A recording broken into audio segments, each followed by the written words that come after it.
नमस्कार दोस्तों, स्वागत है आप सभी का सुपर आईएएस पर।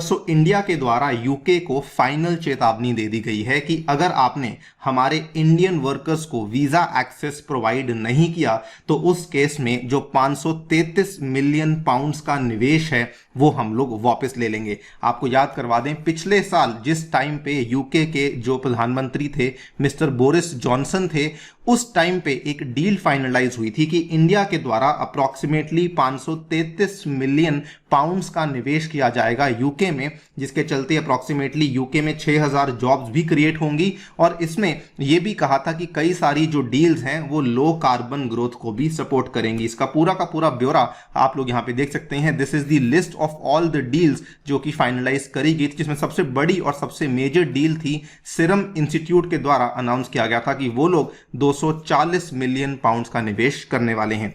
इंडिया ने अब यहां पे साफ साफ कह दिया है कि अगर आप लोग फ्री एक्सेस नहीं देंगे हमारे स्किल्ड वर्कर्स को, तो उस केस में ये वाला जो आपका इंडिया यूके का एफटीए है ये आगे नहीं बढ़ पाएगा। बात करेंगे पूरी की पूरी कहानी के बारे में, what are the various demands kept forward by India. आइए शुरू करते हैं दोस्तों मेरे साथ। मेरा नाम है अनिरुद्ध। यदि आप लोग इस लेक्चर की पीडीएफ को डाउनलोड करना चाहते हैं तो यहां पर दिए गए टेलीग्राम चैनल के माध्यम से कर सकते हैं।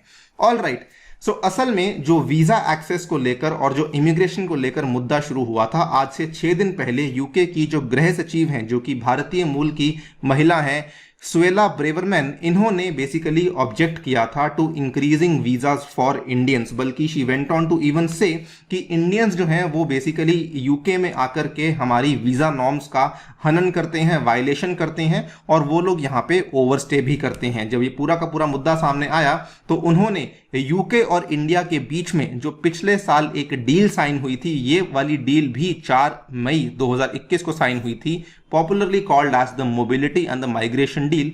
इसके ऊपर भी उनके द्वारा सवाल उठाए गए कि वो वाली डील भी यहाँ पे सही से काम नहीं कर रही है। और उसके बाद इंडिया ने इमीडिएटली इसको कहा कि देखिए, हमारे द्वारा जो डील साइन करी गई थी उसमें जो भी यहाँ पे मुद्दे थे उसको लेकर हम लोग तो एक्शन ले रहे हैं, बल्कि सरप्राइजिंगली यूके के द्वारा इस चीज में कोई भी डिमॉन्स्ट्रेबल प्रोग्रेस नहीं दिखाया गया है। इंडिया के द्वारा यूके को फटकार लगाई गई थी, कहते हुए कि गृह कार्यालय के साथ साझा किए गए आंकड़ों के अनुसार अब तक उच्च आयोग को संदर्भित सभी मामलों पर कार्रवाई शुरू कर दी गई है। इसके अलावा यूके ने प्रवासन और गतिशीलता प्रोटोकॉल के हिस्से के रूप में कुछ प्रतिबद्धताओं को पूरा करने का भी वादा किया है, जिस पर हम प्रदर्शनकारी प्रगति की प्रतीक्षा कर रहे हैं। यानी कि हम लोग अभी भी इंतजार कर रहे हैं कि यूके उस चीज को लेकर क्या करने वाला है।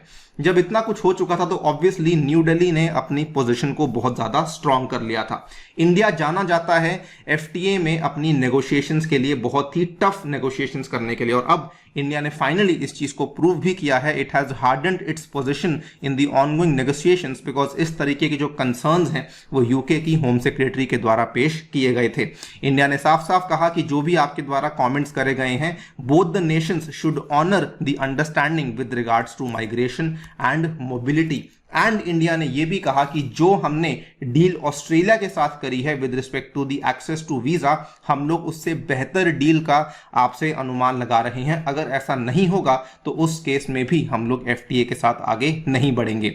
सेकेंड थिंग, इंडिया ने अब यहां पे जो चेतावनी दी है वो बहुत ही बड़ी चेतावनी इसलिए बन जाती है because India has actually announced कि हम लोग 533 मिलियन पाउंड्स का जो निवेश हमने अनाउंस किया था उसको भी हम लोग रोक लेंगे। ये पूरा का पूरा जो निवेश था ये भी असल में एफटीए के अंतर्गत ही अनाउंस किया गया था। उस टाइम पे इंडिया यूके की एफटीए की बातचीत शुरू हुई थी, तो इंडिया ने कहा है कि अगर ये सब चीजें नहीं होंगी तो इस निवेश को भी आप लोग भूल सकते हैं। यहां पर नॉट जस्ट दैट, इंडिया के द्वारा और भी कई सारी चीजें हैं जिसको कि होल्ड पे रखा गया है और India again is acting like the very very tough negotiator. उन्होंने कहा है कि आपके जो ऑटोमोबाइल्स का एक्सेस है, आपके जो स्कॉच विस्की का एक्सेस है वो भी हम लोग आपको नहीं देंगे। यूके मांग कर रही है कि उनकी जो डेटा कंपनीज हैं, उनकी जो आईटी कंपनीज हैं, उनको डेटा लोकलाइजेशन के रूल से एग्जेम्पशन दी जाए, लेकिन उसको लेकर भी इंडिया ने मना कर दिया है कि डेटा लोकलाइजेशन के जो रूल्स हैं उसमें हम लोग डोमेस्टिक लॉज को ही लागू करवाएंगे। तो वहां पर भी इंडिया एक तरीके से अड़ चुका है। नॉट जस्ट दैट, इंडिया ने यह भी मांग करी है कि जब तक आप हमारे सर्विस सेक्टर को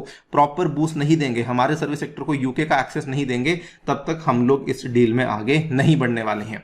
इस पूरी की पूरी चीज का जवाब यूके ने कैसे दिया है? अब देखिए, यूके एक्चुअली काफी डेस्परेट हो चुका है। यूके की गवर्नमेंट के द्वारा आज सुबह ही ये वाली जो है चीज सामने आई है। उन्होंने कहा है we are still looking for a free trade deal with India by Diwali. ये वाला स्टेटमेंट दिया गया है ब्रिटेन के द्वारा। उन्होंने बहुत ही क्लियरली, जो कि ऑफिशियल स्पोक्समैन है ट्रस्ट गवर्नमेंट के लिए, मैक्स ब्लेन, उनके द्वारा कहा गया है that we would put the UK, अगर ये डील हो जाती है तो it would put the UK front of the queue to supply India's growing middle class and boost the UK economy by more than $3 billion by 2035। आपको मालूम होगा कि यूके की जो इकोनॉमी है it is almost in shatters because बहुत ज्यादा महंगाई बढ़ चुकी है। वहां पे जो भी उनके द्वारा रेट कट्स हैं वो सही से काम नहीं कर रहे हैं, एंड दैट इज वाई ये वाली प्रॉब्लम्स अब यूके को आ रही हैं। They are getting desperate to get access to India's economy through this particular FTA. बल्कि यूके इसलिए भी स्ट्रेस्ड है बिकॉज असल में जो यूके और यूएस के बीच में डील होनी थी, जो कि यूके के ब्रेग्जिट से निकलने के बाद डील होनी थी,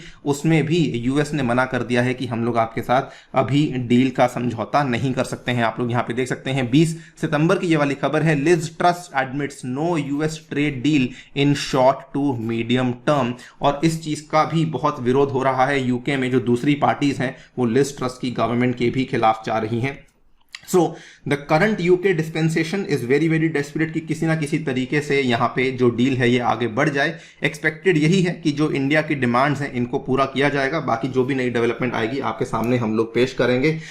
फिलहाल के लिए वीडियो में इतना ही। जाने से पहले आपको बताना चाहूंगा, टेक्स्ट बुक दोस्तों आपके लिए लेकर आया है सुपर कोचिंग, जिसके चलते आप लोग इंडिया के बेस्ट यूपीएससी इंस्टीट्यूट्स की मदद से अपनी तैयारी को घर बैठ के शुरू कर सकते हैं यूजिंग अ सिंगल सब्सक्रिप्शन, जिसमें कि आपको इंडिया के टॉप इंस्टीट्यूट्स के साथ साथ हमारे द्वारा भी लेक्चर्स अवेलेबल करवाए जाएंगे, जिसमें मेरा साइंस एंड टेक का कोर्स भी आपको अवेलेबल करवाया जाएगा। इन सभी चीजों को आप लोग प्राप्त कर सकते हैं 36,000 पर ईयर में, जिसमें कि आपको 25% का स्ट्रेट डिस्काउंट मिलेगा, यानी कि इफेक्टिवली आपको देने होंगे 27,000 रुपए प्रति एनम अगर आप लोग मेरा कूपन कोड अनिरुद्ध यूज करते हैं।